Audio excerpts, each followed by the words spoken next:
السلام علیکم۔ بسم اللہ الرحمن الرحیم۔ سوال نمبر 20304۔ میرا سوال احرام سے متعلق ہے۔ نمبر 1، اگر کوئی شخص عمرے کے احرام میں غسل کرنا چاہتا ہے تو کیا وہ کر سکتا ہے؟ اگر کر سکتا ہے تو کیا احرام اتار کر غسل کرے گا؟ نمبر 2، کیا حج کے احرام میں غسل کر سکتے ہیں؟ نمبر 3، اگر کوئی شخص روزگار کے لیے سعودی آتا ہے اور اس کو وہاں جانا ہوتا ہے جہاں اس کا کفیل یا کمپنی ہوتی ہے، اور اس مقام تک پہنچنے کے لیے اس کو میقات سے گزرنا پڑتا ہے، کیا میقات سے گزرنا اور جب تک اقامہ نہ بنے تب تک عمرہ نہ کرنا موجب گناہ ہے؟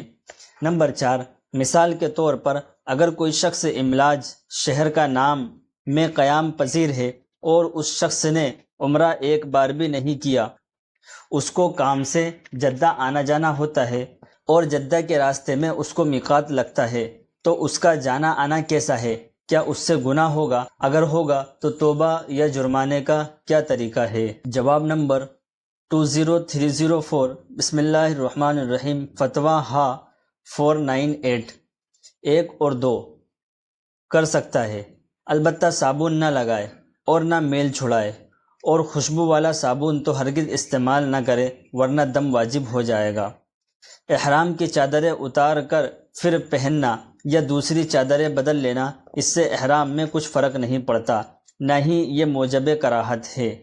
نمبر 3، مکۃ المکرمہ میں اگر داخل ہونے کا ارادہ نہیں، صرف میقات سے گزرنا ہو یا میقات پر آنا جانا ہو، تو ایسی صورت میں عمرہ یا حج واجب نہیں ہوتا، نہ بغیر احرام میقات پر آنے جانے سے دم واجب ہوتا ہے، نہ کوئی جرمانہ لازم ہوتا ہے، اور نہ گناہ کا ارتکاب ہے۔